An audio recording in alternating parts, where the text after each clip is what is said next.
พีคหลายเรื่องมากๆนักการเมืองอยู่เบื้องหลังการผิดกฎหมายไปให้คำนิยามว่าม้าลุยไฟแต่หนูมองว่าภัยพิบัติจะทำให้เราขาดอาหารกับอาหารแพงปีชวดเนี่ยปีหน้าชง 100%สิ่งที่มองไม่เห็นพลังลบเนี่ยเขาเข้ามาแล้วจะทำให้มีปัญหาในเรื่องของสุขภาพแล้วก็ดวงตกแบบมีอุบัติเหตุได้ Hello， 大家好，我是奇文。今天呢是中国的黄历正历的大年初六那今天呢，我还是想继续来和大家分享泰国预言家普莱的预言。因为最近泰国预言家普莱在他2场这个节目的专访中呢，跟大家呢分享了他对2026年12生肖的整体提醒和风险重点。那咱们今天就先从这个生肖属的朋友来开始说。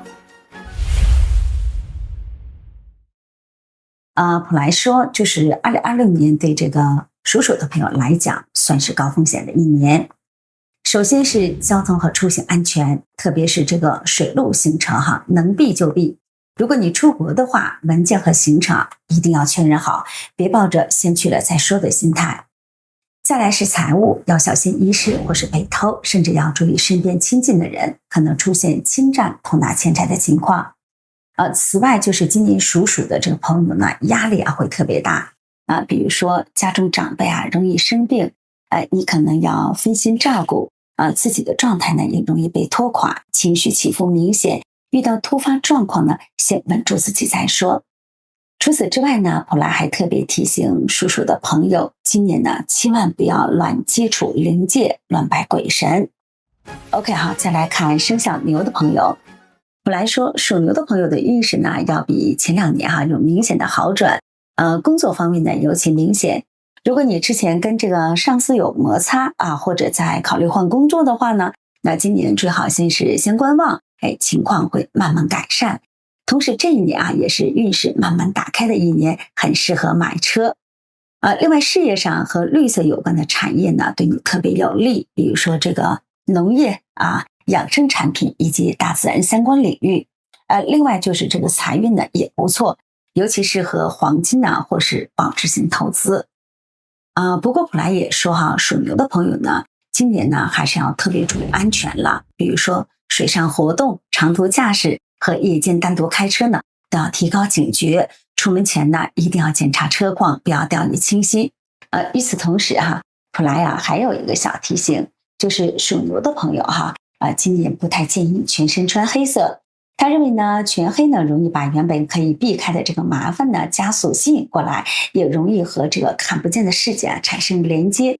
那对其他的生肖呢未必有这么大的影响，但是对属牛的朋友来说今年要特别的留意哦。接着是生肖虎的朋友。普莱说，2026年对于属虎的朋友来说，需要小心的就是说话。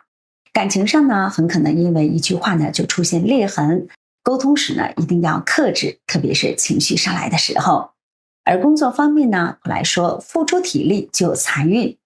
就是说越是户外流汗的工作呢，反而收入越稳定。普莱还提醒说，打算买车的朋友要注意了，这个车牌号码尽量避开这个7和3不管是红牌还是白牌容易带来意外。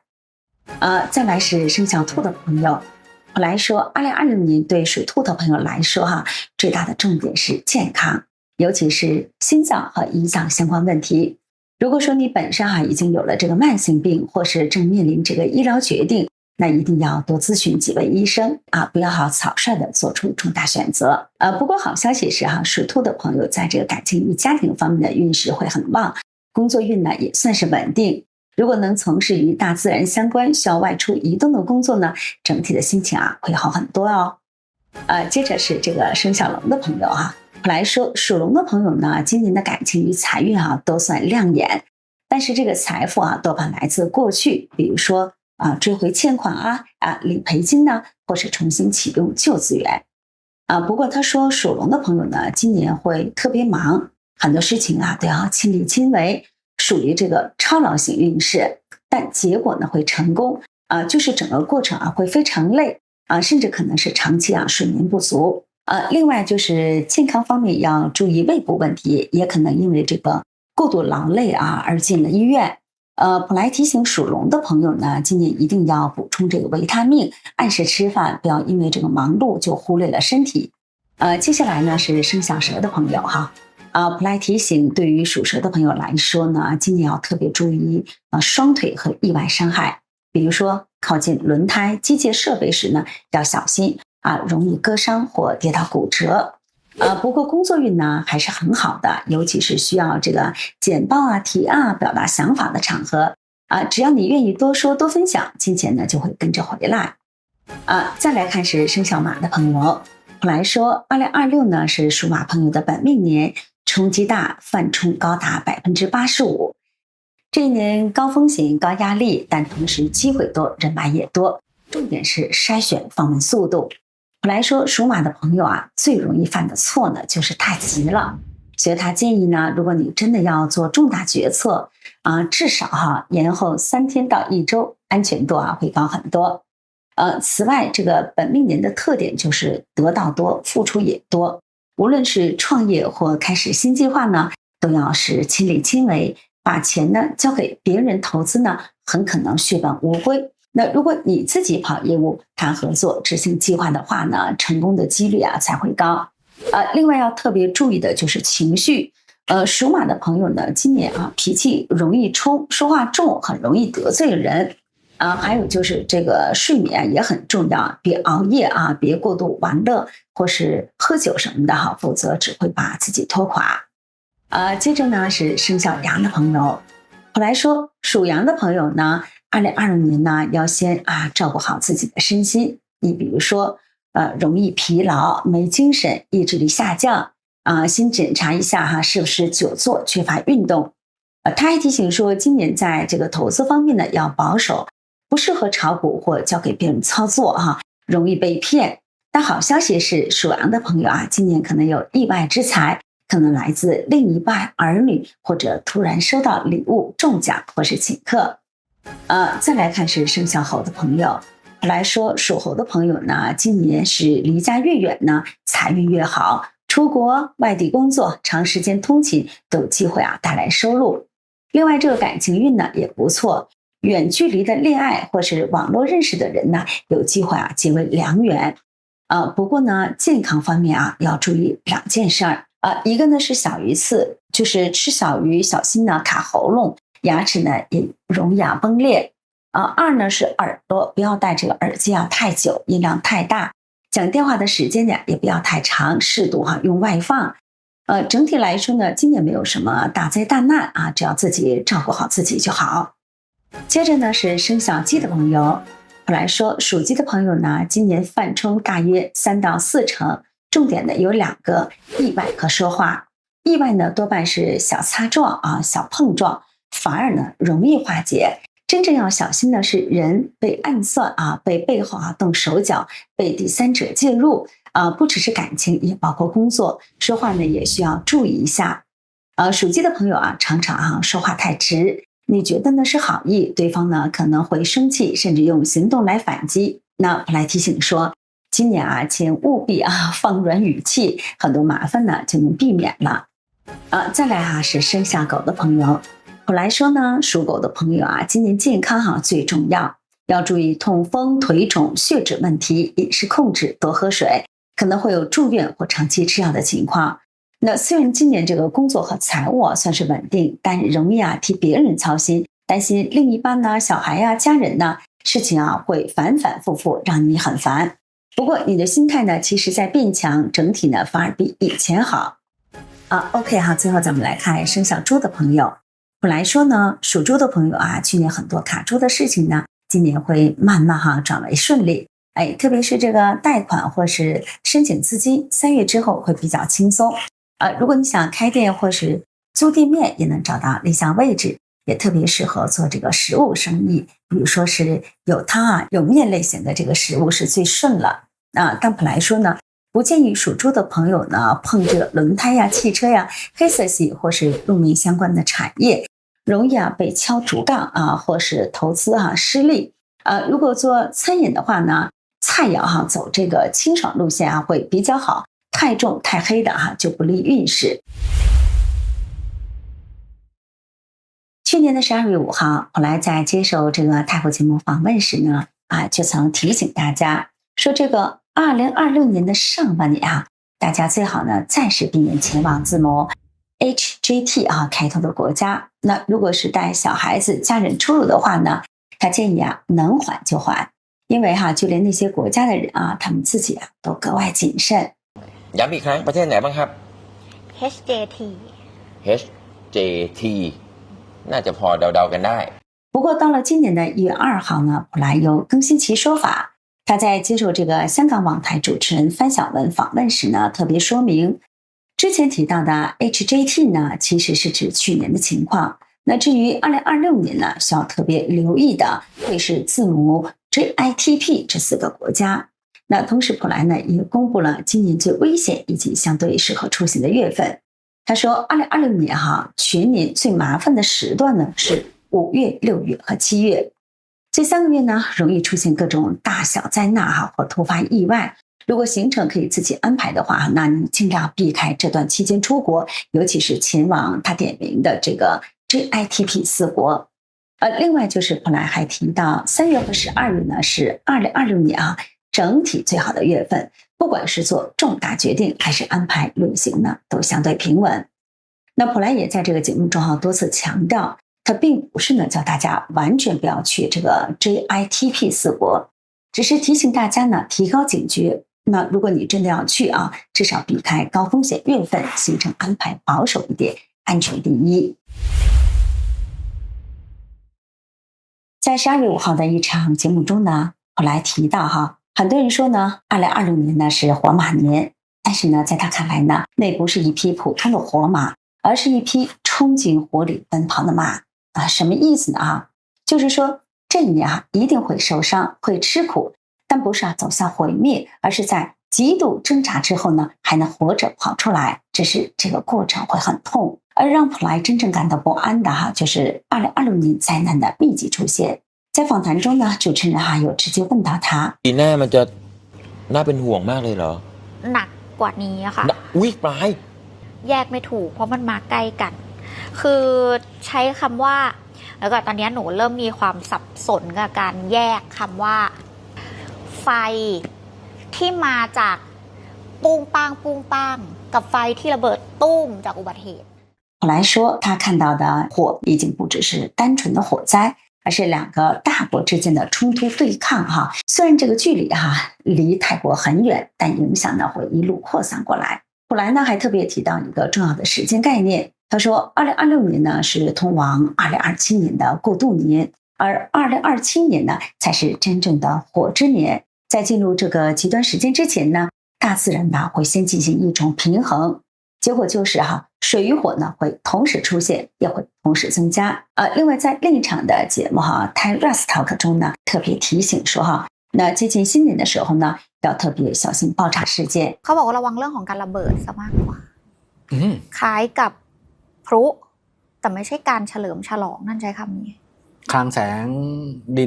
นปืนดินประสิทธิ์อะไรระเบิดอะไรแบบเนี้ยค่ะในช่วงมันจะตูมตามช่วงใกล้ๆปีใหม่ค่ะในสถานที่ราชการหรือในสถานที่ของคนทั่วไปประชาชนอะไรอย่างเงี้ยชุมชน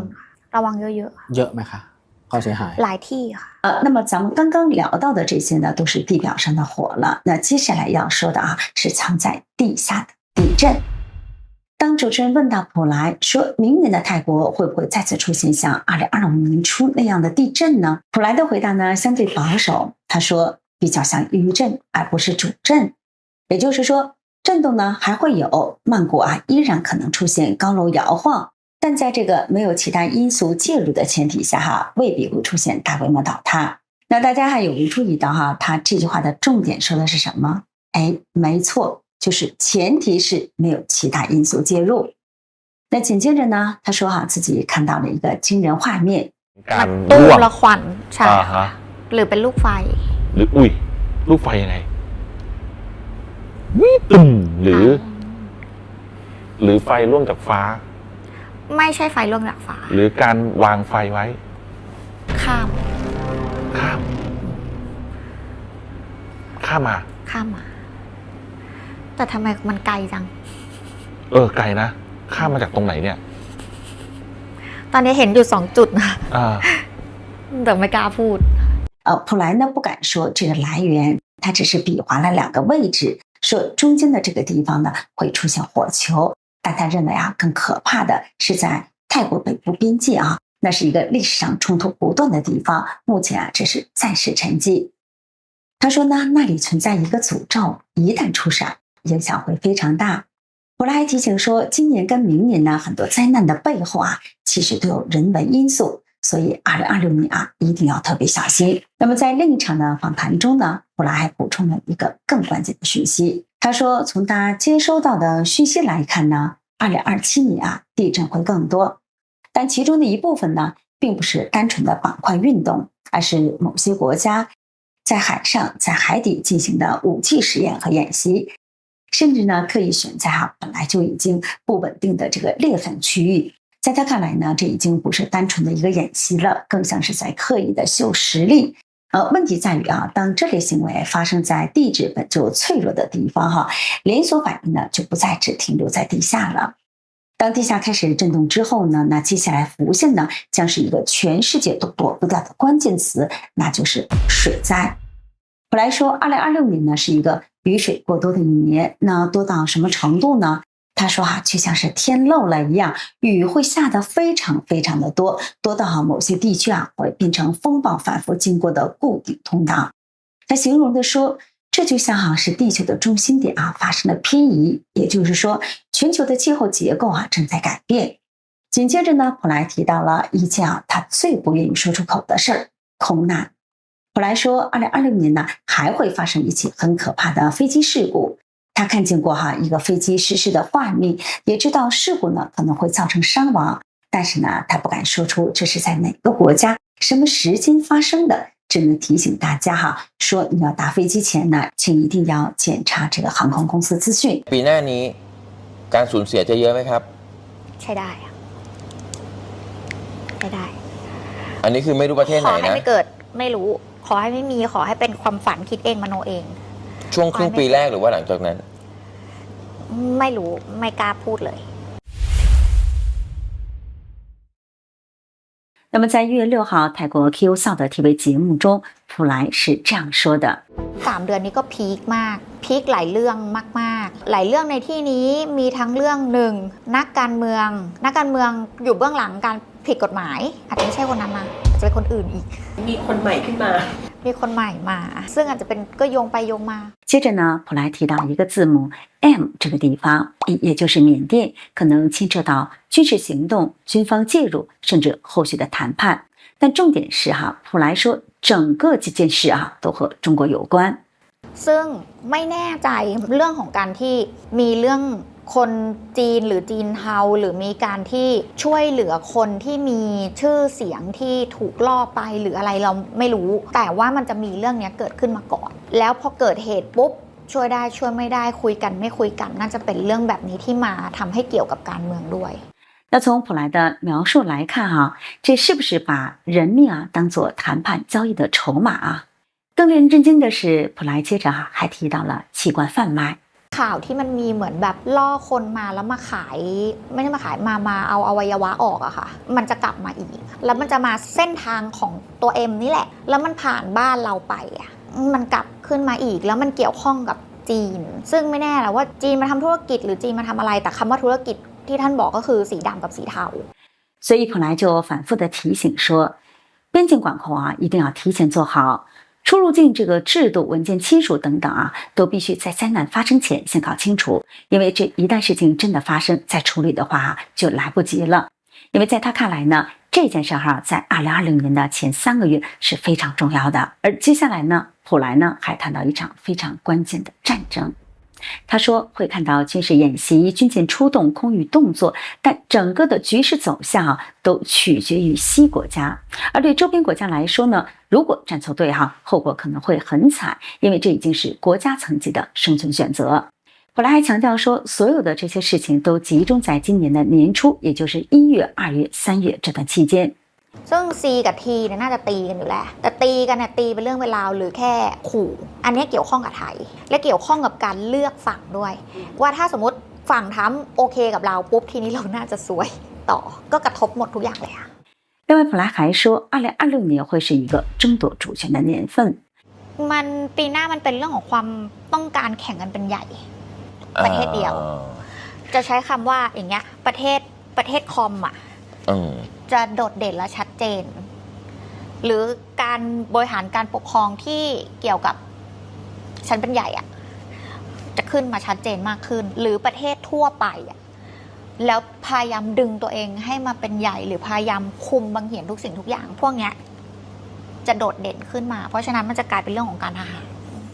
普莱说呢，那些野心很强的国家呢，其实还没有真正的准备好，他们更多呢是在刻意营造一种我已经准备好了，我敢打的假象。可偏偏就是这种时候呢，最容易误判，也最容易出事儿。所以普莱想表达的是2026年呢，不是谁拳头大谁就一定能赢，而是谁判断错了，谁付出的代价就最大。所以真正的生存之战呢，其实从今年年初就已经开始了。那么这个最终会不会演变成第3次世界大战呢？普莱说，实体战争、生化武器其实早就已经开始了，但接下来真正会对全世界造成巨大冲击的，不一定是战争，而是经济去重建。แล้วก็มีการสร้างกลุ่มใหม่หรืออะไรแบบเนี้ยเพิ่มขึ้น แล้วก็เรื่องของการแบ่งโซนการพัฒนาก็มีการเปลี่ยนแปลงเหมือนกัน อันนี้คือทั่วโลกนะ ทั่วโลกแล้วก็รวมถึงบ้านเรา 普莱说这件事对咱们这样的普通老百姓影响其实非常大。有些人呢本来是能活下来的，却会因为这一轮的变化呢，反而活不下去了。因为接下来要面对的已经不是什么少花点钱这么简单的了，而是整个社会的工作形态、职业结构都会开始改变。那同时普莱还提到，过去靠这个房地产、土地中介赚到很多钱的那一群人呢，会几乎消失。จะปิดตัวกันเยอะขึ้น หรอนั่นเพราะเศรษฐกิจน่าจะแย่แล้วแล้วอสังหาล่ะเป็นยังไงบ้างครับ ไม่เชียร์เลยค่ะ ไม่เชียร์เลย ใช่ ตลาดหุ้น ไม่เชียร์ คริปโต วูบครึ่งปีอะ อุ้ยอันนี้เฉพาะประเทศไทยนะ อาจจะทั่วโลกคำว่าคริปโต 另外就是普莱还特别提醒大家2件事儿。那第一个呢是存钱，第二个呢是要小心政府补贴。因为在他看来呢，这类政策如果政府处理不好，反而会让更多的人掉进反复借贷、反复负债的循环里。他甚至警告说，从这个2026年开始，国库吃紧，经济困境不只会出现在一个国家，而是会一个一个往外扩散。到时候你会发现一件很现实的事儿，什么呢？就算你想离开原本的国家，换个地方讨生活，也未必真的能活得下来。因为现在全世界面临的其实是同一个问题。说到这里可能朋友们会问那咱们这普通人要怎么才能安全的活下去呢？在一场访谈中，主持人呢也是直接问了普莱这个问题：如果在2026年这样的环境里生存，我们该怎么做？那普莱给出的答案是： มองว่าเกษตรสำคัญสุดเลยค่ะ ตั้งแต่ดินหญ้าต้นไม้พืชผักผลไม้สัตว์พวกนี้จะทำให้อยู่รอดแล้วส่งออกได้ด้วย 那普莱接着提醒未来这个肉类要特别的小心，因为感染疫情相关的风险会提高。那有些情况下呢，甚至可能不适合食用，所以未来整个这个饮食结构很可能会慢慢往植物性的食物转移，像是蔬菜水果会成为主要的来源，但同时呢，价格也会越来越高。接着普莱也给出了一些建议， ทำเถอะตอนนี้เริ่มปลูกเริ่มอะไรกันให้เป็นเรื่องเป็นราวได้แล้ว หลายคนไม่มีที่สิ ไม่มีที่เดี๋ยวนี้เขาก็จะมีแบบเหมือนเอามาแปรรูปเอามาทำอะไรพวกนี้มันก็ยังทำได้อยู่แต่คือไม่ได้บอกแบบว่าเฮ้ยเราจะต้องทำเหมือนแบบเราหนีสงครามเราเตรียมตัวที่จะมีสงครามนะไม่ใช่นะเพียงแต่ว่าเราทำยังไงที่เราเก็บอาหารได้นานขึ้นคนที่ไม่มีที่ก็ไปคิดแนวนั้นส่วนคนมีที่ก็ขยันปลูกไปได้可能大家听到普莱讲这农业粮食是不是建议大家回去种田但奇文觉得他真正想说的是一个生存逻辑。什么意思呢？就是食物它是最基本也是最重要的生存资源。因为当世界开始动荡，最先受到影响的往往是供应链。但是更让这个普莱担心的是，在接下来的资源重新洗牌的过程中，本国人可能会被一步步的挤到边缘。他在这个访谈中直言说未来进来买地的外国人呢，很可能会以中国灰色资本的方式进场，而且背后呢有人全程设计安排，这种情况很普遍。普莱认为这件事原本是可以控制的，但政府为了经济数字，为了政绩，不断的谈判妥协，替这个外资开方便之门。那对国家来说呢，账面上可能是小赚，可对这个普通老百姓来说代价却是土地被挤走，产业被取代，机会一点点的消失。普莱还特别提醒一件很多人会忽略的事儿，就算你会说中文，能进去工作，也不代表你真的能活下来。因为过去已经发生过很多次，说这个中国游客进来开店做生意，最后呢被淘汰的反而是本地人。那当然普莱讲的是泰国本地人的视角，但是这种情况并不只发生在泰国。最近几年中国经济下行，竞争极度内卷，产业与这个资本开始外移，再加上东南亚多国免签门槛较低，大量的中国产品能与低价商品迅速涌入已经明显的改变了当地的市场结构。而最让这个普莱担心的是，就是今年的3月即将到来的低价入侵。สิ่งที่น่ากลัวหลังกว่านี้คือมันจะมีสื่อของต่างประเทศเข้ามาเอาก็จีนเขาเคยเข้ามาแล้วไงก่อนหน้าอาจจะไม่ซักเซสแต่หลังจากเนี้ยประมาณเดือน3เป็นต้นไปสิ่งที่กลัวที่สุดคือเขามาแล้วเขาพูดภาษาไทยได้普莱说自己做过直播带货